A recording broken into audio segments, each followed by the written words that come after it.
Welcome to top 99 news. Swachh Hindupur Swachh Bharat Sri Sathya Sai జిల్లా హిందూపూర్ నియోజకవర్గంలో గత నెల రోజులుగా నందమూరి బాలకృష్ణ ఆదేశాల మేరకు ప్రతి వార్డుల్లోనూ స్వచ్ఛ హిందూపురం స్వచ్ఛ భారత్ అంటూ హిందూపురం మన బాధ్యతగా స్వీకరించి ప్రతి వార్డులోనూ పరిశుభ్రంగా ఉండాలనే నేపథ్యంలో ఒక టీంను ఏర్పరచుకొని ఆ టీంతో వారానికి ఒక వార్డును ఎంచుకొని ఆ వార్డులో ఆ టీంతో క్లీన్ చేయించుకునే విధంగా ఏర్పాటు చేసుకున్నారు.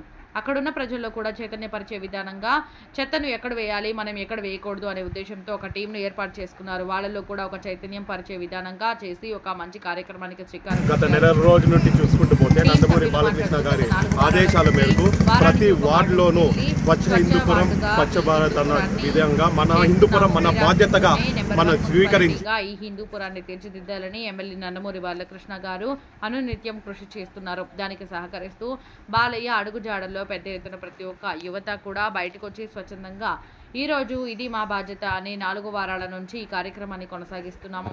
అదేవిధంగా మన హిందూపురం మున్సిపాలిటీలో అనేక అభివృద్ధి కార్యక్రమాలకు శ్రీకారం చుట్టబోతున్నారు.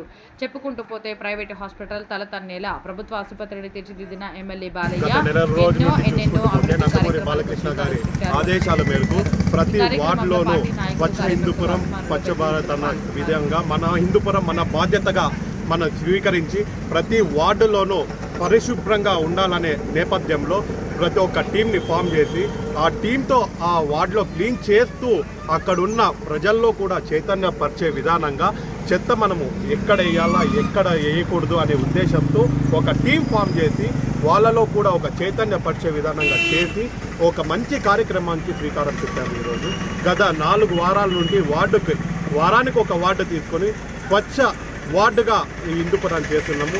రాష్ట్రంలోనే నంబర్ 1 మున్సిపాలిటీగా తీర్చిదిద్దేందుకు నందమూరి బాలకృష్ణ గారు అనునిత్యం కృషి చేస్తున్నారు. దానికి సహకరిస్తూ వారి అడుగుజాడులో ప్రతి ఒక్క యువత కూడా ఈరోజు పెద్ద ఎత్తున బయటకు వచ్చి స్వచ్ఛాంధ్రంగా ఈరోజు చూసుకుంటూ పోతే స్వచ్ఛ పార్టీలకు అతీతంగా ఈరోజు 4 వారాల నుండి చూసుకుంటే పార్టీలకు అతీతంగా ఈరోజు వార్డుల్లో వాళ్ళే వచ్చి మన బాధ్యత మన వార్డు మన బాధ్యతగా వారు బయటకు వచ్చి ఈరోజు వాళ్ళ వార్డును వాళ్ళు క్లీన్ చేసుకునే పరిస్థితి ఈరోజు ఉంది. అదేవిధంగా ఈరోజు మన హిందూపురం మున్సిపాలిటీలో చూసుకుంటూ పోతే అనేక అభివృద్ధి కార్యక్రమాలకి శ్రీకారం చుట్టబోతున్నారు. అదేవిధంగా మన గవర్నమెంట్ హాస్పిటల్ చూస్తే ప్రైవేట్ హాస్పిటల్ని తలదన్నే విధానంగా ఈరోజు హిందూపురం ప్రభుత్వ ఆసుపత్రి ఉంది అంటే అది అతిశయోక్తి కాదు. డయాలసిస్ సెంటర్ ఏర్పాటు చేశారు.